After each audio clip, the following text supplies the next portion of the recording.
Selamat datang kembali di obrolan kita. Hari ini kita agak beda nih, bukan artikel riset terbaru yang kita bedah.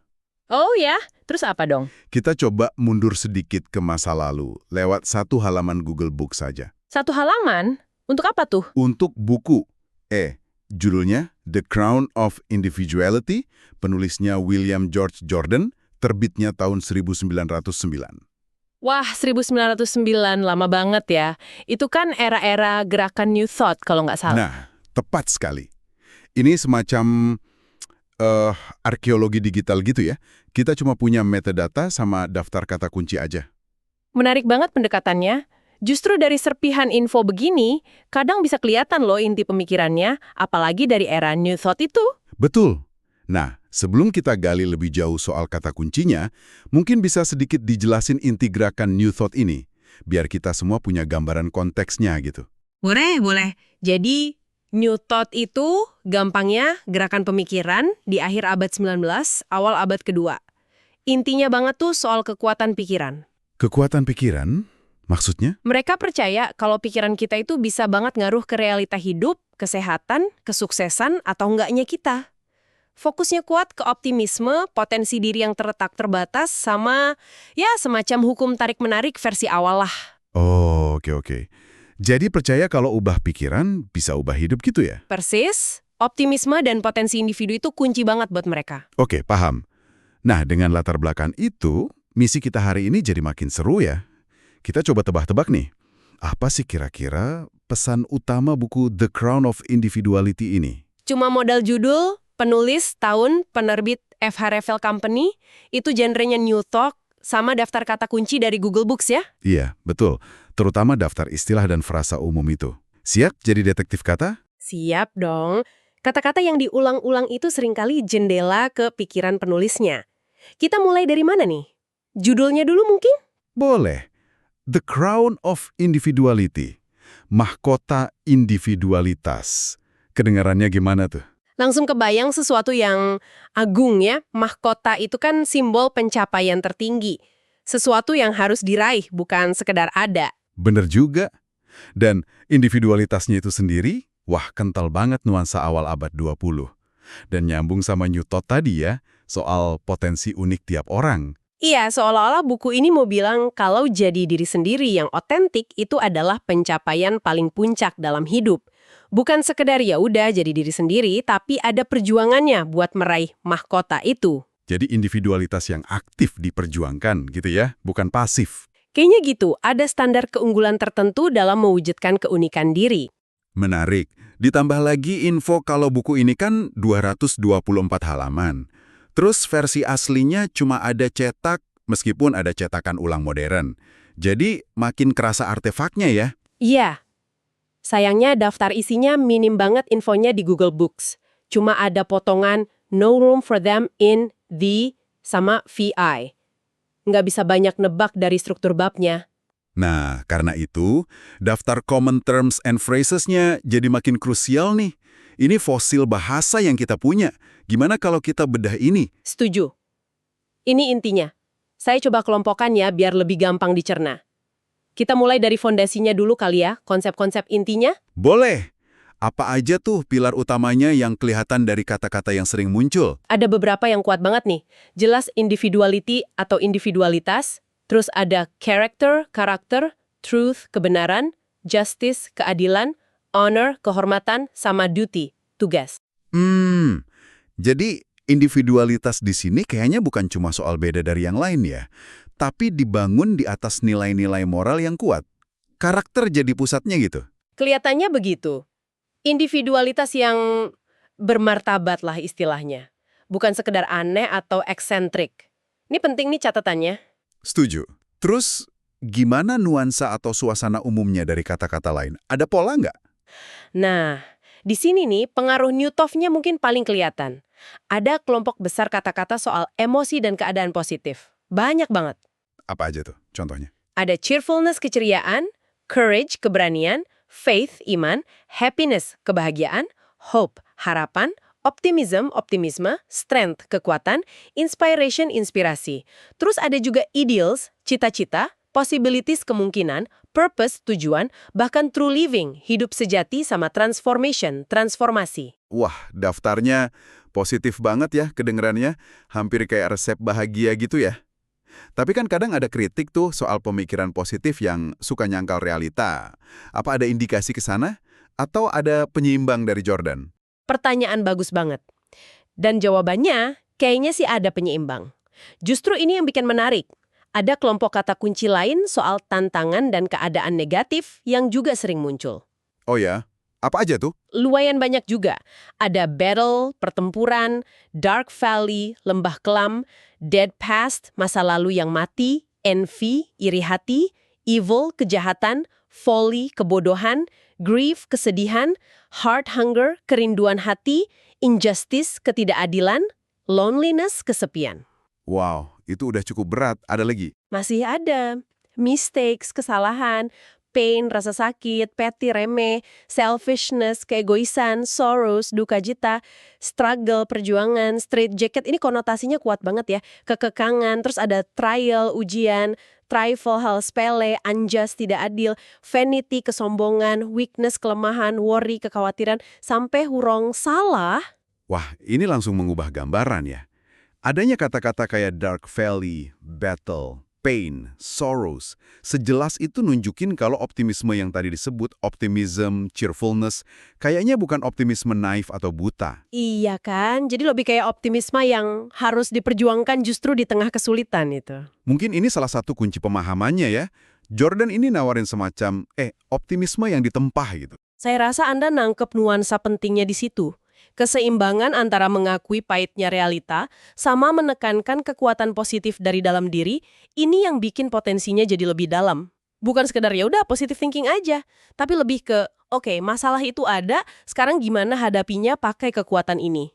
Dan ini didukung lagi sama kata-kata soal tindakannya. Betul, ada kelompok tindakan dan metafora. Kayak X, tindakan, fight, berjuang, give, memberi, judge, judgment, menilai, penilaian. Nah, ini bisa positif atau negatif konteksnya. Keep, menjaga, realize, menyadari, seek, mencari, dan transform, mengubah. Jadi jelas ya, individualitas dan kebahagiaan itu bukan sesuatu yang pasif ditunggu, tapi aktif diupayakan. Ada kata fight, seek, transform. Unsur perjuangannya kuat banget. Tadi ada metafora apa? Sculptured figures, sosok terpahat. Mira, itu juga menarik. Seolah-olah karakter itu ya dibentuk, dipahat gitu, lewat usaha dan pengalaman, bukan sesuatu yang udah jadi dari lahir aja. Masuk akal. Proses membentuk karakter lewat tindakan dan perjuangan. Kayaknya ini sentral banget ya temanya. Tapi tadi ada frasa yang agak aneh nggak sih? Yang forget the equity itu? Lupakan kesetaraan? Maksudnya gimana ya? Nah, itu dia. Tanpa konteks kalimat lengkapnya, ini bisa ambigu banget. Interpretasinya bisa macam-macam. Selain yang paling jelas, kayak jangan nuntut diperlakukan sama rata, ada kemungkinan lain nggak? Bisa jadi ya, mungkin maksudnya jangan terlalu sibuk banding-bandingin diri sama orang lain soal materi atau pencapaian, kesetaraan hasil, atau mungkin jangan terlalu hitung-hitungan untung rugi dalam hubungan atau moralitas. Fokus aja lakuin yang benar, truth, justice, bukan mikirin apa yang setara balasannya. Bisa jadi juga ya. Atau bahkan dalam konteks perjuangan pribadi, mungkin pesannya, jangan terlalu pusing mikirin bebanmu adil atau enggak dibanding orang lain. Fokus aja sama perjuanganmu sendiri. Tapi ya, ini semua masih nebak-nebak aja ya. Spekulasi yang bikin mikir tapi ya, soal gimana konsep kesetaraan dilihat waktu itu. Oke, terus ada lagi nggak kata-kata yang aneh atau butuh perhatian khusus? Ada beberapa nih di kelompok istilah menarik tak terduga.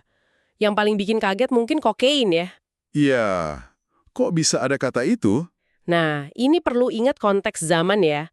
Tahun 1909 itu kokain belum ilegal kayak sekarang. Masih suka ada di produk tonik atau obat tertentu.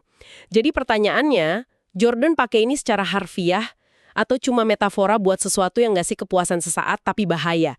Susah mastinya sih. Konteks sejarah penting banget ya jadinya. Banget. Terus ada Victoria Cross. Itu kan medali keberanian tertinggi di Inggris Raya. Hampir pasti ini dipakai sebagai metafora buat tindakan berani yang luar biasa dalam pertempuran hidup sehari-hari. Oke, masuk akal kalau itu metafora. Ada lagi? Ada Parisaik. Ini kan referensi ke kaum Farisi di tradisi Yahudi Kristen yang di Perjanjian Baru sering dikritik karena dianggap cuma mentingin ritual luar tapi hatinya munafik. Iya. Jadi mungkin ini sinyal kalau Jordan menekankan pentingnya integritas batin, bukan cuma tampilan luar yang kelihatan baik atau saleh. Kemungkinan besar begitu. Sejalan banget sama penekanan di kata truth sama karakter tadi kan. Benar juga. Kritik terhadap kemunafikan. Ada lagi yang lain? Terakhir mungkin kata consecrated, artinya kan dikhususkan atau disucikan. Ini ngasih nuansa spiritual atau sakral ke perjuangan hidup yang dibahas. Mungkin individualitas sejati itu dilihat sebagai sesuatu yang suci gitu ya. Oke. Wah, banyak juga ya petunjuk dari kata-kata ini. Nah, sekarang kalau kita coba rangkai semua ini jadi satu gambaran utuh, hipotesis kita apa nih soal inti buku The Crown of Individuality ini? Berdasarkan pola kata kunci yang kita lihat tadi ya, kayaknya hipotesisnya gini, buku ini tuh semacam panduan filosofi praktis, isinya tentang perjalanan buat mencapai versi diri kita yang terbaik, yang disebut Jordan Mahkota Individualitas. Dan ini bukan soal jadi egois atau menang sendiri gitu ya, tapi lebih ke membangun karakter. Karakter yang kuat, dasarnya truth, justice, honor. Tepat. Dan perjalanannya itu ya nggak gampang, harus siap hadapi battle, struggle, bahkan masuk dark valley.